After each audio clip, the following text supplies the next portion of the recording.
안녕하세요. 한주입니다. 오늘은 여러분들과 저널리즘 사진의 장르 중에 뉴스 사진과 피처 사진에 대해서 공부해 보기로 하겠습니다. 첫 번째 뉴스 사진은요, 스팟 뉴스와 일반 뉴스로 나뉩니다. 뉴스 사진은 무엇보다도 뉴스로서의 가치와 시의성이 가장 중요하다고 봅니다. 자, 그럼 영상으로 오늘의 학습 내용을 한번 보시겠습니다. 이번 시간은 다양한 저널리즘 사진의 장르 중 뉴스 사진의 종류와 정의 및 특징, 그리고 촬영 요령을 알아봅니다. 또한 피처 사진의 의미와 요소에 대해 살펴보고 뉴스 사진과 피처 사진을 비교해보는 시간을 갖도록 하겠습니다. 스팟 뉴스 사진은 돌발적으로 발생하는 사건을 취재한 것을 말합니다. 예를 들면 교통사고라든가 화재, 테러나 재난 또는 폭력사태 등을 말을 하는데요. 지금 제가 여러분들께 설명드린 것처럼 마치 스팟 뉴스 사진은 매우 불행한 일만 촬영한 것으로 느끼실 겁니다. 하지만 가끔씩 보면은요, 기후와 관련된 사진 촬영도 있습니다. 여러분들 비가 내리다 갑자기 맑은 날이 되면 무지개가 뜨죠. 근데 일반적으로 하나의 무지개는 저희가 가끔씩 볼 수 있지만 쌍무지개를 보신 분이 몇 분이나 되시는지 모르겠네요. 쌍무지개가 뜬다거나 그런 기후 변화가 갑작스럽게 있을 때는 그런 기후 관련 사진도 스팟 뉴스로 볼 수 있겠습니다. 이 사진을 보시면은요, 이 사진은 2008년 중국의 수촨성에서 있었던 내용입니다. 여러분들 수촨성에서 수촨성의 강진으로 인해서 중국 사람들이 얼마나 많은 피해를 받는가 기억하시죠? 이 이미지를 보면 수촨성을 휩쓴 6.1도의 강진의 희생자가 죽음으로 발견된 그 순간을 촬영한 것입니다. 포토저널리스트는 뉴스의 가치를 판단하는 능력을 가지고 있어야 하는데요. 아무리 좋은 현장, 아무리 험한 현장에 가도 그 순간, 이 장면이 바로 뉴스 밸류가 있다, 뉴스 가치가 있다는 판단을 할 수 있어야만 포토저널리스트로서의 능력을 인정받을 수 있습니다. 특히 정치 사진의 경우는요, 가끔씩 보면 정치가들과 포토저널리스트들이 서로 공존한다고 생각하시면 될 것입니다. 카메라 앞에서는 정치인들이나 누구나 굉장히 행동의 폭이 굉장히 커집니다. 그래서 정치 사진의 경우는 정치인들과 포토저널리스트들이 서로의 이익을 위해서 서로 이용한다고 보시면 되겠습니다. 돌발적인 사건이나 사고 현장에서는 포토저널리스트들에게 두 번의 기회는 오지 않습니다. 여러분, 얼마 전에 있었던 스포츠라든가 그런 걸 보시면은요, 아니면 사고를 한번 보세요. 사고 현장을 찍은 사진을 보셨을 때 그 똑같은 장면이 두 번 여러분 앞에서 일어나지는 않습니다. 그래서 포토저널리스트들은 자기 눈앞에서 벌어지는 그 순간을 촬영하지 않으면 스팟 뉴스의 현장을 잡기가 힘듭니다. 특별히 험한 사고가 일어났을 때, 테러 현장이라든가 범죄 현장에 있을 때는요, 현장에서 일하는 경찰들과 가끔씩 포토저널리스트들이 대치하는 경우가 있습니다. 폴리스 라인이라고 하죠. 그 라인들을 경찰의 허가 없이 넘거나 하면은 외국의 사례를 들면 그 자리에서 바로 체포되는 포토저널리스트들도 있습니다. 그래서 현장에서 일하는 경찰들을 화나게 하거나 그런 것으로 사건을 악화시킬 수 있기 때문에 항상 포토저널리스트들은 스팟 현장에 가서는 경찰들과 좋은 관계를 유지해야 하는 의무도 있습니다. 범죄 현장에서 호기심 때문에 아까 제가 말씀드린 폴리스 라인을 마구 넘는 행동을 하는 경우가 있는데요. 잘못하다간 포토저널리스트가 범죄 현장의 범인으로 오인받을 수도 있습니다. 왜냐하면 허락 없이 현장에 마구 발을 밟고 들어가다가 자기의 종문이 찍히는 경우는 범죄 현장의 범인으로 오해받을 수 있는 경우가 비일비재하고요. 이러할 경우를 대비해서 사진기자들은 망원 렌즈를 준비해서 범죄 현장으로부터 멀리 떨어진 곳에서 무엇인가 행동이 일어나길 기다리는 인내심이 요구되기도 합니다. 특히 스팟 뉴스 사진의 경우에 사건 현장의 기록 외에도 포토저널리스트들은 여러 사항의 확인을 해야 하는 노력을 필수로 하고 있습니다. 왜냐하면 사진 한 장으로 모든 것을 보여주는 것이 아니라 그 현장과 관계되는 것들이 무엇이 있는가를 이미지로 곳곳에서 담아야 하고요. 그 현장에 관계되는 사람들까지도 사진에 다 담아두어야 합니다. 그래야 나중에 그 사진이 정말 필요할 때 그 스팟뉴스로서의 효력을 볼 수 있습니다. 사진 기자는 취재 기자와 다르게 시각적인 액션을 기록하기 위해서 현장에 반드시 있어야 합니다. 가끔씩 취재 기자들은 현장에서 무슨 일이 일어났는가를 메신저라든가 아니면은 전화상으로 또 정보를 받을 수 있지만요. 사진 기자들은 반드시 본인들의 그 현장 촬영을 위한 도구, 즉 카메라죠. 카메라를 몸에 소지하고 현장에 있어야지만 가능합니다. 그래서 어떻게 보면 외국에서는 그런 말을 합니다. 사진 기자들의 직업병은 소방관의 직업병과 같다. 왜냐하면 화재가 나는 것이나 범죄 현장이라든가 사건의 현장 어느 곳이든 소방관이나 이 사람들 구조요원들과 함께 있어야 되는 사람들이 바로 사진 기자들이거든요. 그 현장이 없다면 사진 기자들은 그런 범죄 현장이라든가 사건 현장, 테러 현장들을 이미지로 담을 수가 없기 때문이죠. 그래서 사진 기자들은 항상 현장을 기록하기 위해서 그곳에 있어야 한다는 것이 사진 기자들이 꼭 지켜야 할 요소입니다. 사진 기자들은 또한 폭력을 예상해야 합니다. 아무리 뉴스 감각이 뛰어난 사진 기자라 할지라도, 앞에서 곧 무슨 일이 일어날 것인가 예견할 수 없는 사람들은요, 카메라의 방향이 어디로 갈지 모릅니다. 그래서 폭력을 예상할 수 있어야 하는데요. 그런 상황의 예측이 가능해야 하고요. 특히 집회나 시위 등에서 정기적으로 일어날 것 같은 집회나 시위 등에서도 돌발 상황이 일어나기도 하거든요. 그래서 그런 것들을 오래 현장에 있었던 사진 기자들은 현장에서 돌아가는 상황만 보고도 여기서 뭔가 좀 강한 일이 일어날 것이다 하는 예상을 하기도 합니다. 스팟뉴스 취재시는 언제나 사진 기자들은 위험에 노출되어 있습니다. 위험에서 살아남을 수 있는 재치와 자기 방어 능력을 가지고 있어야 합니다.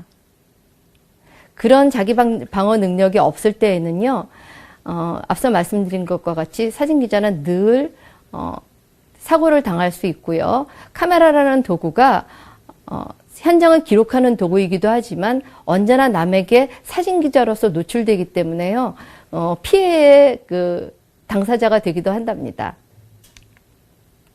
이 사진을 함께 보시죠.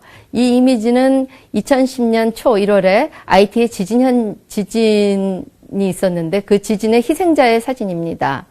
이번 이미지는요, 9.11 테러 당시의 사진인데요. 이 사진은 사실 그 당시에 제가 앞서 말씀드린 것처럼 포토저널리즘의 스팟뉴스는 시의성이 굉장히 중요하다고 말씀드렸는데도 불구하고 이 이미지는 최근에 발견된 새로운 이미지입니다.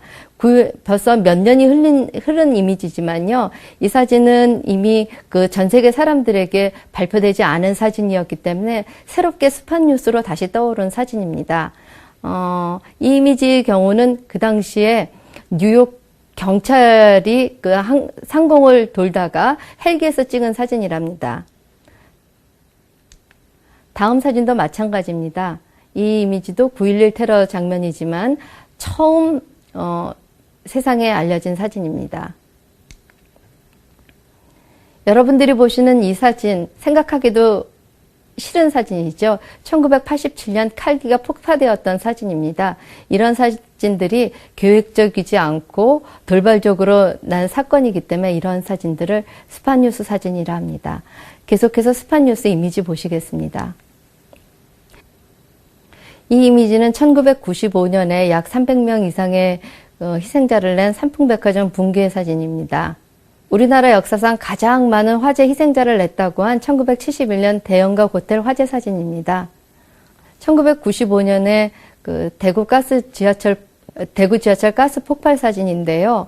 사실 이러한 스팟뉴스의 돌발적인 사고 사진은 우리가 더 이상 보고 싶지 않고 생각하고 싶지 않지만 사실 이런 사진을 통해서 우리가 좀 더 조심하고 인재가 더 이상 나지 않도록 조심해야 한다는 목적으로 포토저널리스트들이 메시지를 전달하는 것입니다. 이 사진은 작년에 2009년에 부산에서 난 그 여름에 아마 홍수에 의해서 그 연제군가에서 아마 건물이 무너지면서 사람이 다친 모습인 것 같아요. 제 기억으로는요. 그래서 필사적으로 구조대에서 구조하는 장면입니다. 다음은 일반 뉴스에 대해서 보시겠습니다. 일반 뉴스는 이미 계획되어 있는 뉴스 가치를 지닌 행사 등을 사진으로 취재한 것을 말하는데요. 집회나 시위 또는 국제회의, 정상회담 또는 그 정치적인 이벤트, 그리고 유명 인사의 결혼식이나 장례식 등을 사진으로 취재한 것을 말합니다. 일반 뉴스의 촬영 요령으로는요, 항시 현장의 이면을 관심 있게 관찰해야 합니다.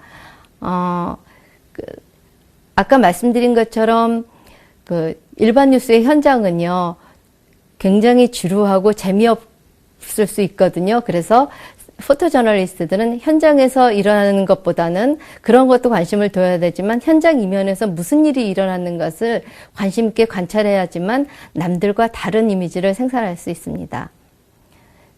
또한 각 분야의 프로들의 전략에 귀를 기울여야 합니다. 왜냐하면 그 뉴스 사진에는요, 굉장히 다양한 부분이 있는데요. 예를 들어서 결혼식 사진을, 유명인사의 결혼식 사진을 찍어야 한다. 그랬을 때는 특별히 연예 뉴스 기자라든가 이런 사람들을 통해서 특정한 연예인이 좋은 위치가 어떤 위치라든가 어떤 표정을 잘 짓는다든가 어떤 그 바디랭귀지를 잘 쓴다든가 그 다음에 어떤 그 특정한 정치인들은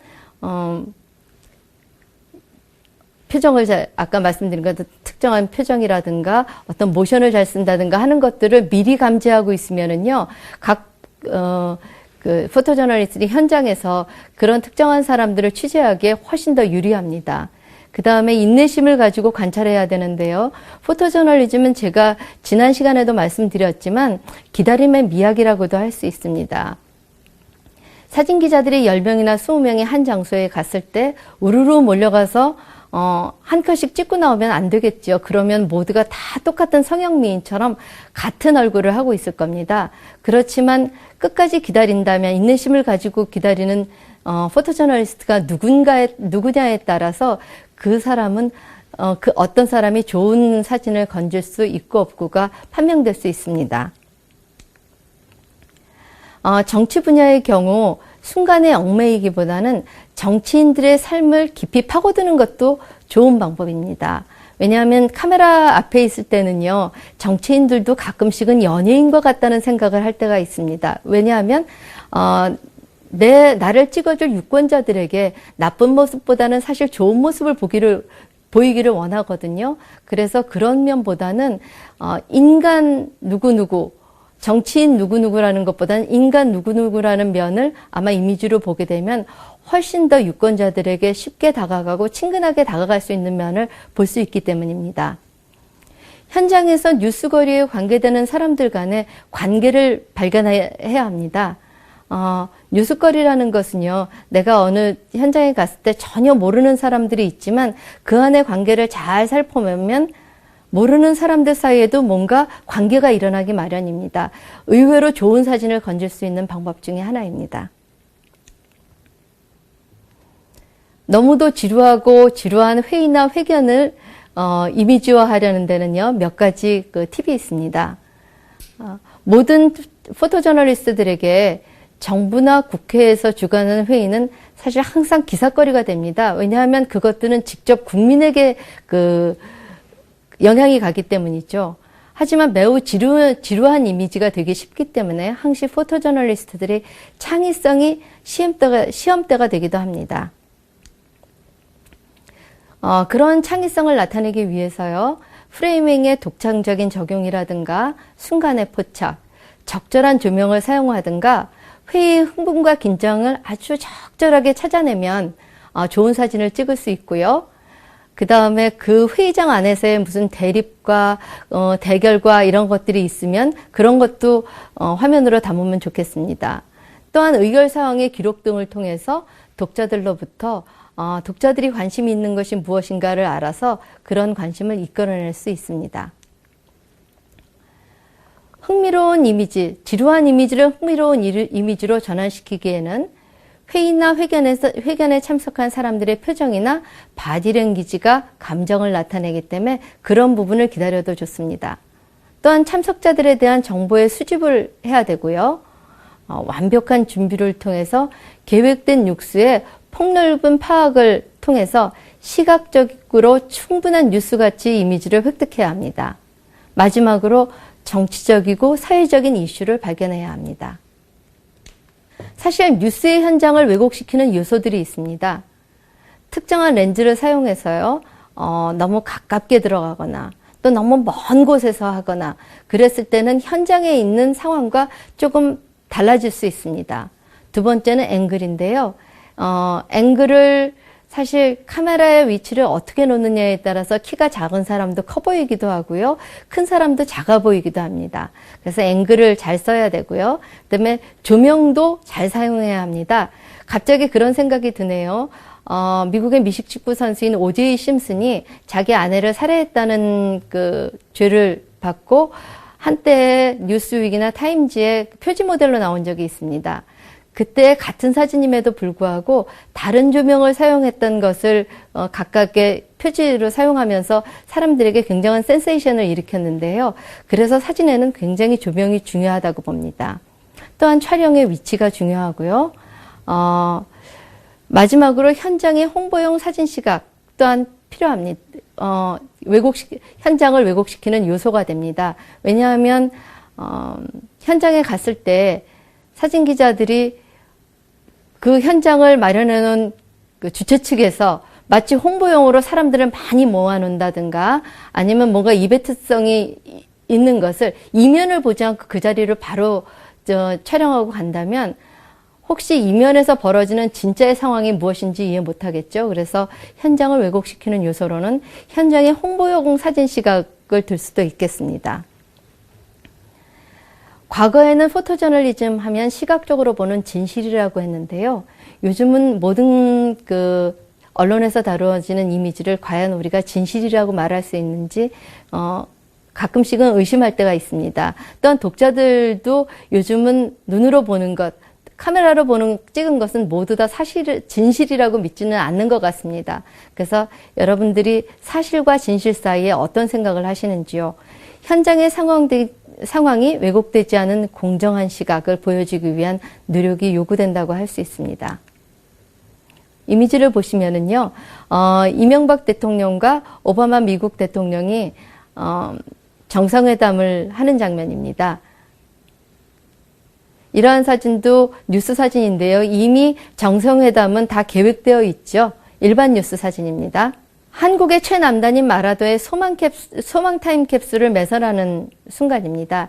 이러한 것도 이면을 보지 않고 사실 이것은 거의 보면은 지자체라든가 아니면 주최 측의 홍보성 사진이라고 말할 수도 있겠죠. 그렇지만 이런 현장은 무슨 집회나 시위 같은 것이 아니기 때문에 사실 이면에는 큰 것은 없으리라고 예측되지만 그래도 사진 기자들은 현장에 갔을 때 현장에 눈에 보이는 것뿐만이 아니라 뒤에서 무슨 일이 일어나는지 이면을 볼 수 있는 능력을 키워야 된다고 봅니다.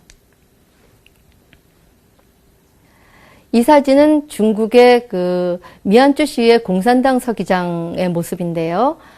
그 시에서 그 초등학교가 붕괴된 사건이 있었답니다. 그래서 100여 명의 학생들이 사상자가 100여 명 사상자를 냈는데요. 그 주말에 희생자의 가족들이 나와서 집회와 시위를 하는 도중에 시의 공산당 서기장이 나와서 시민들 앞에서 무릎 꿇는 장면입니다.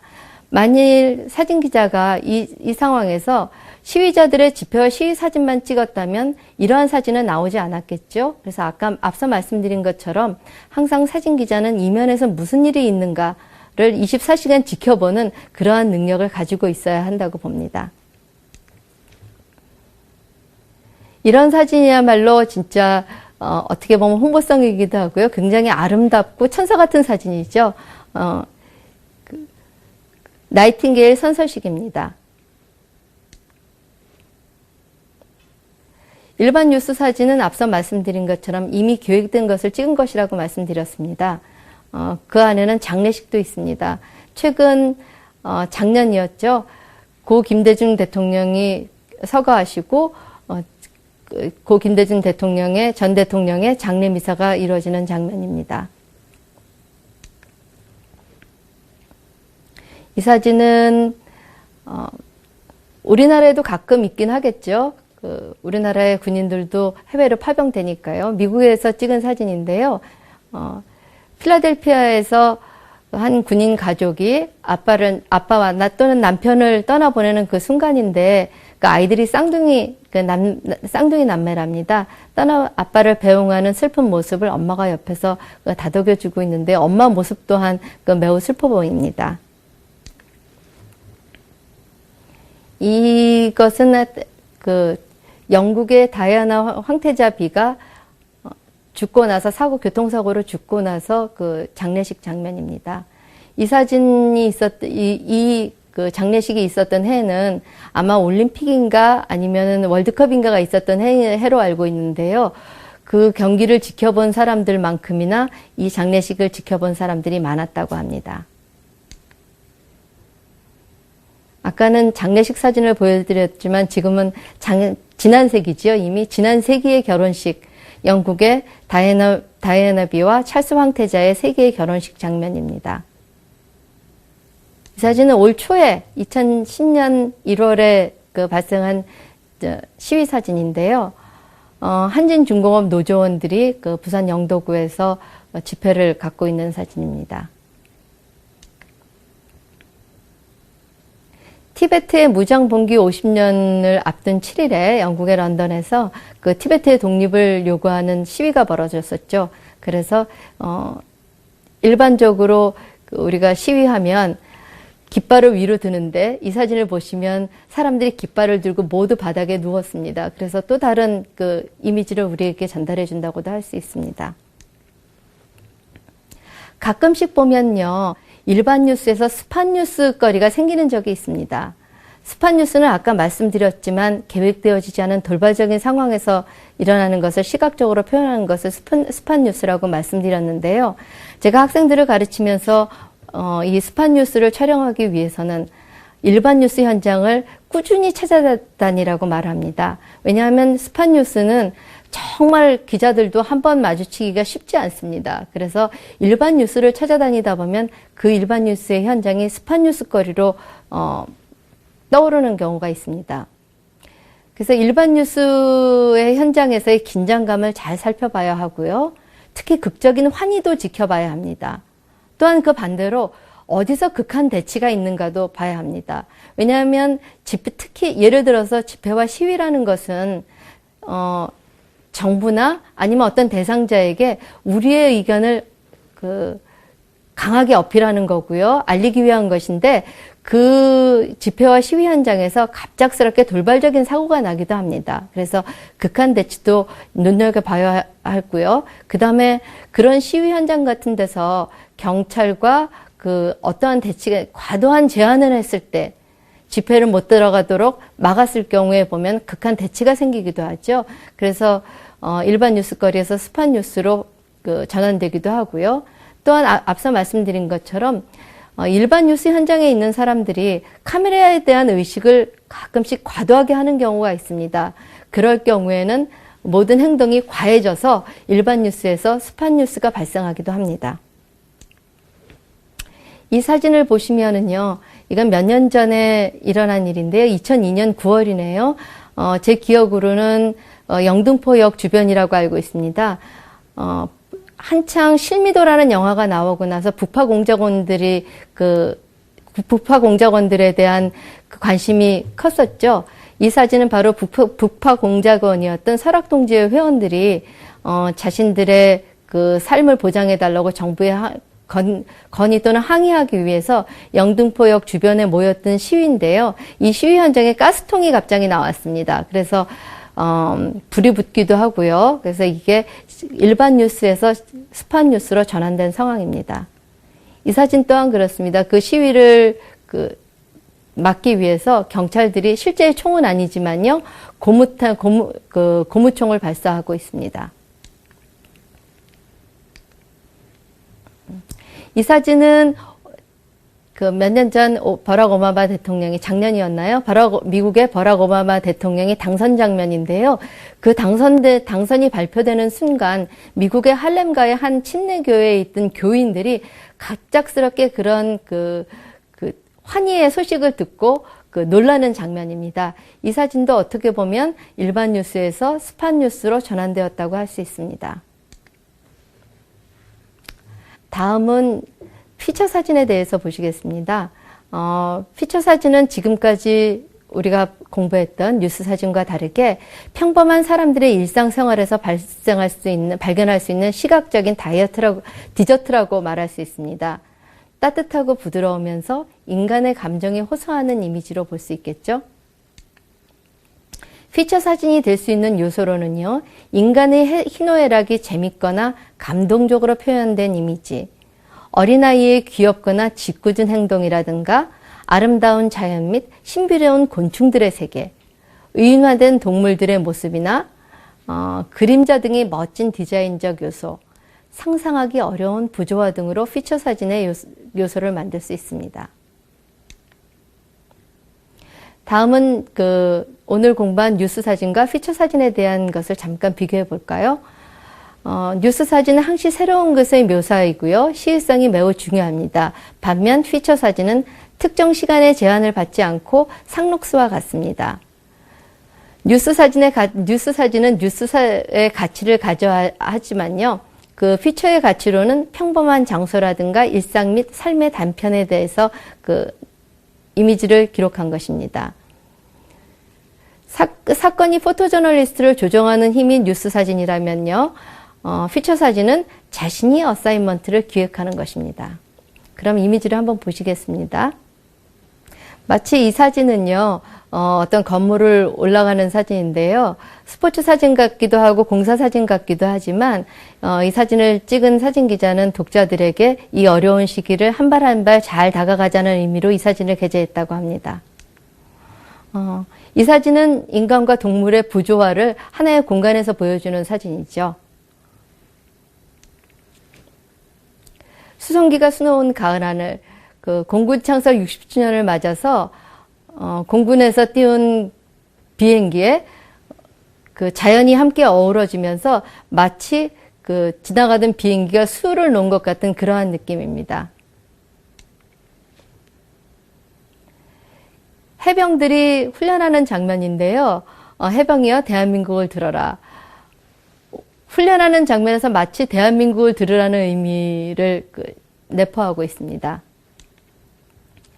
다음은 뉴스의 피처화를 말씀드리고 마무리해 볼까 합니다.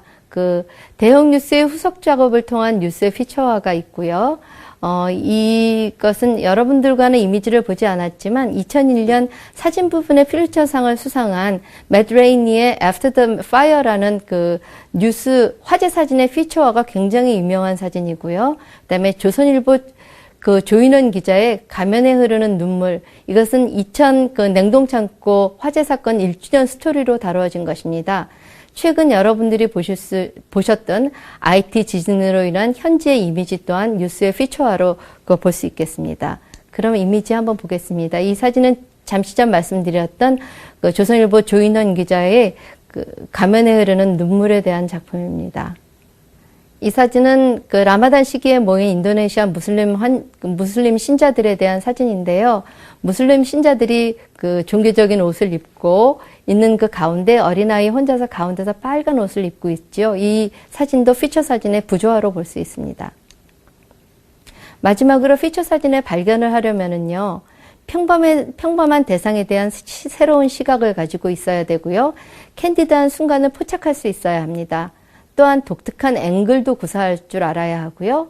기업이나 지자체 등 모든 분야의 홍보 담당자들과도 아주 가까운 사이가 되어야 합니다. 왜냐하면 피처 사진을 하려면 정보가 많아야 하거든요. 그 다음에 마지막으로 화면 속의 진부함을 제거할 줄 아는 능력을 가져야 합니다.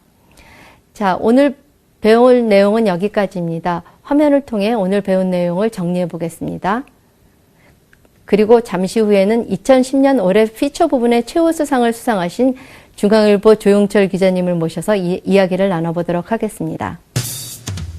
이번 사진의 예 10강에서는 저널리즘 사진의 장르 중 스파 뉴스와 일반 뉴스로 나뉘는 뉴스 사진의 정의와 특징에 대해 알아보고 일반 뉴스 사진을 촬영하는 요령도 알아봤습니다.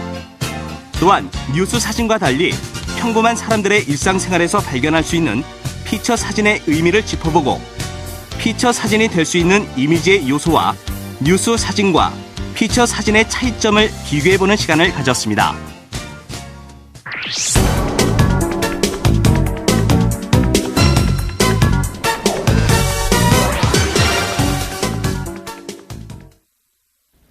안녕하세요. 네, 안녕하세요. 참 오래간만에 뵙겠습니다. 예, 만나서 반갑습니다. 네. 저희가 오늘은 뉴스 사진과 피처 사진에 대해서 공부했습니다. 무엇보다 제가 오늘 조용철 기자님을 모신 이유는요, 최근 많은 피처 사진 작업을 해오시기 때문이고요. 그런 피처 사진 작업을 통해서 흥미로운 이야기를 나누고자 합니다. 더욱이 매년 한국사진기자협회에서 시상하는 부분 중 2010년 피처 사진 부분에 올해 최우수상을 수상하셨습니다. 몇 가지 질문으로 계속적인 피처 사진의 작업에 대해서 알아보고 싶고요. 그리고 조 기자님이 촬영한 이미지를 보면서 흥미로운 피처 사진의 세계로 들어가 보기로 하겠습니다. 우선 포토저널리스트의 경력은 얼마나 되셨죠? 예, 제가 좀 오래됐습니다. 제가 85년에 중앙일보 사진부에 입사했으니까 올해로 이제 25년이 되는 것 같습니다. 그 포토저널리즘 세계에 발을 들이신 후에 첫 1, 2년 정도는 주로 어떤 장르의 사진을 촬영을 하셨나요?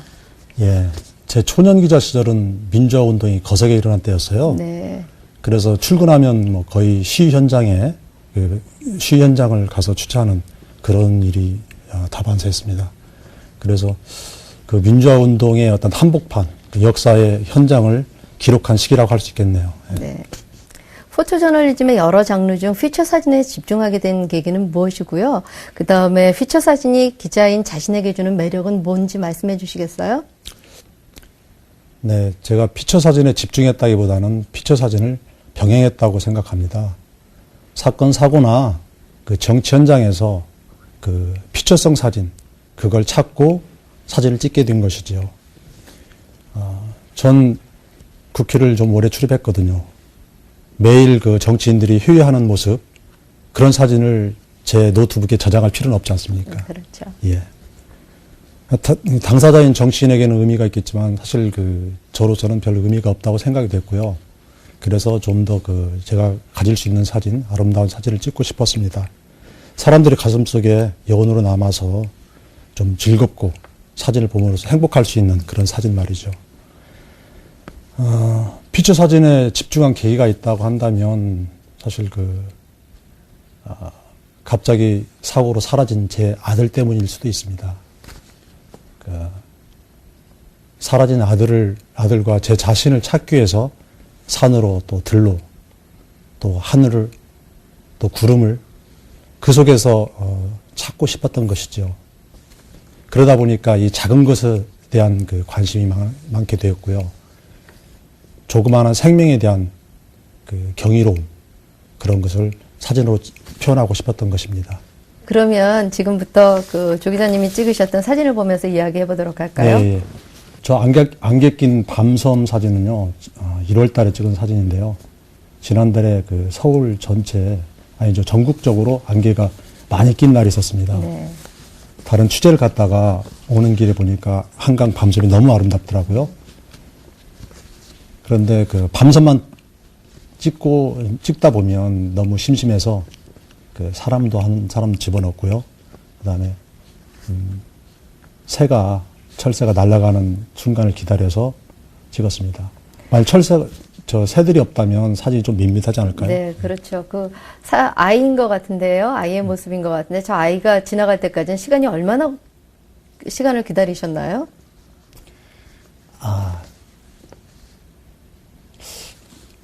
좀 제가 옆에 있는 모델을 세운 거죠. 네. 저 부분. 그 다음 사진 보시겠습니다. 이 사진은 대관령 휴게소였습니다. 제가 휴가 중에 대관령 휴게소에 들렸는데 눈보라가 거세게 쳤거든요.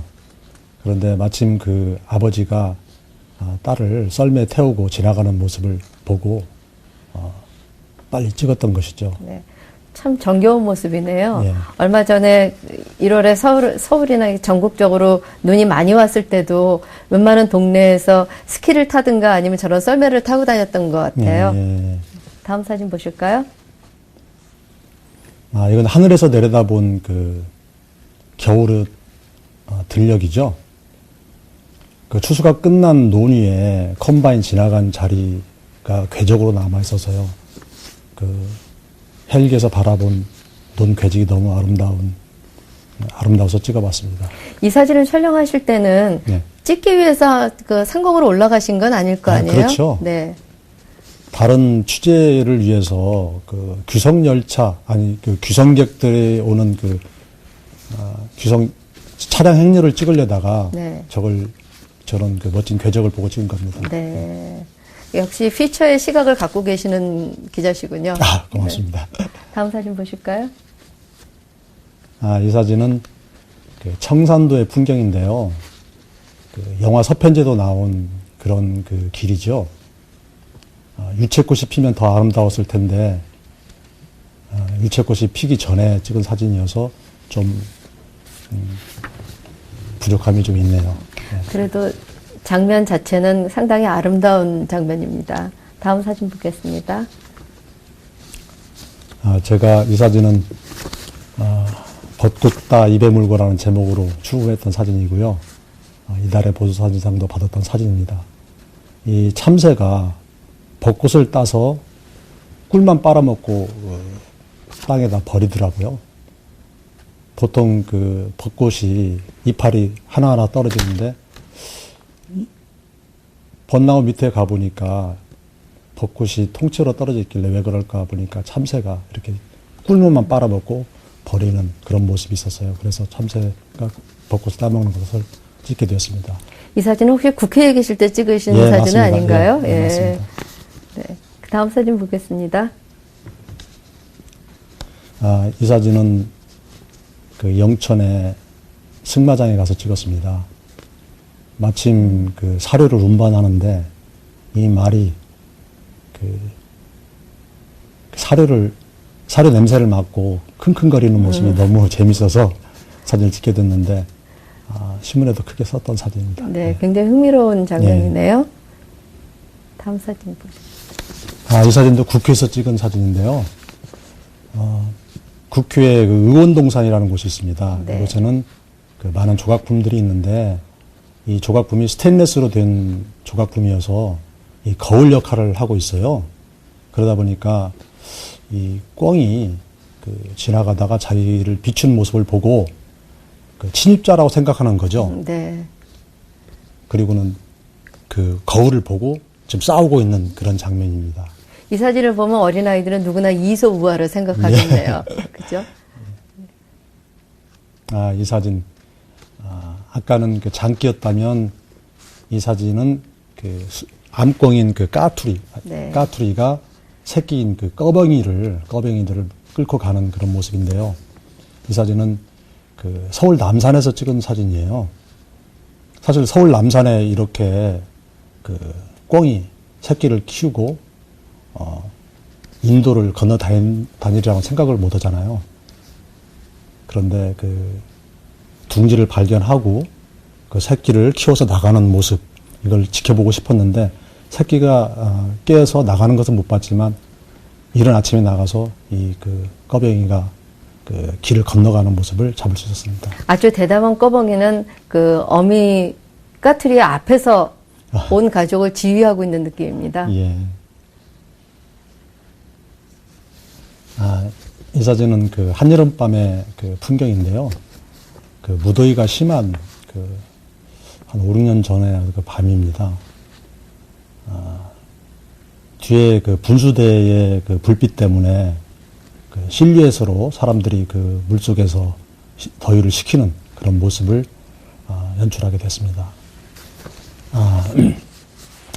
이 사진은 그 이유석 씨 그 소설에 보면 메밀꽃 필무렵에 나오는 그 소금을 뿌린 듯 하다 하는 네. 그 달빛에 소금을 뿌린 듯 하다는 그런 그 내용이 있는데 그 내용에 맞는 사진을 한번 찍고 싶어서 오래전부터 사실 기획을 했었거든요. 네. 그런데 이 보름달이 뜨는 날이 그 꽃이 피는 날하고 잘 맞지를 않았어요. 근데 제가 작년에 보니까 그 축제 기간 그리고 메밀꽃이 폈을 때 보름달이 뜨는 시기하고 딱 맞더라고요. 그래서 제가 저거 찍었습니다. 이 그 소설의 이효석의 소설의 한 장면을 찍기 위해서 도대체 몇 년 동안 계획을 하신 거예요? 그러니까 한 3, 4년은 뭐 날씨가 안 좋다든가 네. 아니면은 뭐 보름달이 안 뜬다든가 아니면 뭐 초승달이 떴으면은 저런 그 장면을 찍을 수 없지 않습니까? 그렇죠. 예, 꽤 오래 기다려서 네. 만들어낸 작품이네요. 예. 다음 사진 보겠습니다. 저 사진도 산에 갔다가요. 그 수락산이었는데 저분이 그 앞에서 수락산 입구에서 엿을 파시는 분이었어요. 그런데 이 새들과 다람쥐들과 참 그 교감을 하면서 그렇게 지내시더라고요. 그러니까 자기 손바닥에다 그 땅콩을 놔두고 새를 부르면 또 와서 새들이 먹어가는데 입에다 놓고 있는데도 새들이 와서 물어가는 정말 그 새들과 교감하며 살아가는 모습이 참 보기 좋았어요. 그래서 사진을 찍게 됐습니다. 이 사진으로 제가 그 2009년 보도사진전에서 그 피처 부분에 치유상을 받은 사진인데요. 사실은 이 사진은 그 강원도 태백에 해바라기 축제를 가서 찍은 사진인데요. 이 신문이라는 게 사실 해바라기가 다 많이 피기 전에 우리가 가서 취재를 해서 신문에 내기 때문에 정작, 사진기자가 갔을 때는 해바라기가 다 많이 피지를 않아요. 그렇죠. 예, 그러다 보니까 제가 갔을 때도, 해바라기가 많이 피어 있지 않았고요. 그리고 또 비가 부슬부슬 내리고 있었습니다. 해바라기가 많이 피어 있지 않았기 때문에 그 사진으로 뭔가 부족했거든요. 그래서, 뭔가 좀 좋은 사진이 없을까 하고 돌아다녀 봤는데 마침 그 거미줄에 걸린 그 물방울이 너무 영롱하게 빛나고 아름답더라고요. 그 속에 이제 해바라기를 집어넣고 찍다 보니까 어떻게 보면은 우주의 모습일 수도 있고 그리고 하나하나의 어떤 그 존재 같은 느낌이 들어서요. 제가 가장 또 좋아하는 사진입니다. 예. 사실은 이 사진은 제가 그 수업 중에 사용하려고 셀렉트를 해놓은 사진이었는데요. 네. 오늘 보여주시겠다는 이미지에 이 사진이 있어서 빼어버렸습니다. 네. 조 기자님 기억 나오신 김에요. 네. 사진을 좋아하는 독자들이라든가 아니면 포토저널리스트가 되고 싶은 젊은이들에게 좋은 피처 사진을 찍을 수 있는 팁이 있다면 몇 가지만 말씀해 주시죠. 좋은 피처 사진을 촬영하기 위해서는 우선 항상 사진을 찍을 수 있는 준비를 갖춰야 된다는 거죠. 출근길이라든가 아니면 뭐 산에 가서라도 정말 내 앞에 멋진 장면, 아름다운 장면이 있을 때 그걸 촬영할 수 있는 그 준비를 해야 되고요. 두 번째는 자신이 촬영하고자 하는 사진을 언제 찍을 것인가 예측하고 그 기회가 있을 때 그 기회를 놓치지 않고 찍어야 한다는 것이죠. 말하자면 구름이 없는 날, 뭐 노을을 찍으러 간다는 것은 뭐 있을 수 없는 일이고요. 눈 속에서 핀 복수를 찍으려면 아주 폭설이 내린 날은 완전히 묻혀서 복수를 찍을 수가 없잖아요. 네. 적당히. 말하자면 복수초보다 한 뭐 2, 3cm 좀 더 오르는, 그러니까 한 5cm 내지 한 7cm 정도의 눈이 왔을 때, 그때, 그 다음날, 그러니까 그 다음날 그걸 복수초가 눈을 뚫고 나오는 장면을 찍을 수 있는 것이죠. 네. 예. 그리고 셋째는, 정말 하찮고 작은 것들에 대한 관심, 숲만 보고 나무를 보지 못하는 게 아니라 작고 하찮은 것에 대한 관심을 갖게 되면 신비로운 것도 찍고 자연의 아름다움을 찍을 수 있다고 생각합니다. 예. 네. 항상 정겹고 좋은 이미지를 통해서 독자들에게 친숙한 포토저널리스트로 기억되시길 바랍니다. 오늘 바쁘신 중에도 이 자리에 나와주셔서 감사합니다. 네, 감사합니다. 예. 여러분들과 뉴스 사진과 피처 사진에 대해서 배웠습니다. 또한 중앙일보 조용철 부장님을 모시고 따뜻하고 정겨운 이미지를 통해서 언론에서 다루는 사진 이미지가 거칠고 사건이나 그런 그 뉴스 사진뿐만이 아니라 지금까지 여러분들이 보신 것처럼 따뜻하고 정겨운 이미지가 또한 있다는 것을 알 것입니다. 이처럼 포토저널리스트들은 여러분들에게 이미지로 서비스하기 위해서 지금 이 시간에도 현장에서 각자 최선을 다하고 있을 것입니다. 그럼 다음 시간에는 스포츠 사진을 주제로 여러분들과 만나겠습니다. 감사합니다.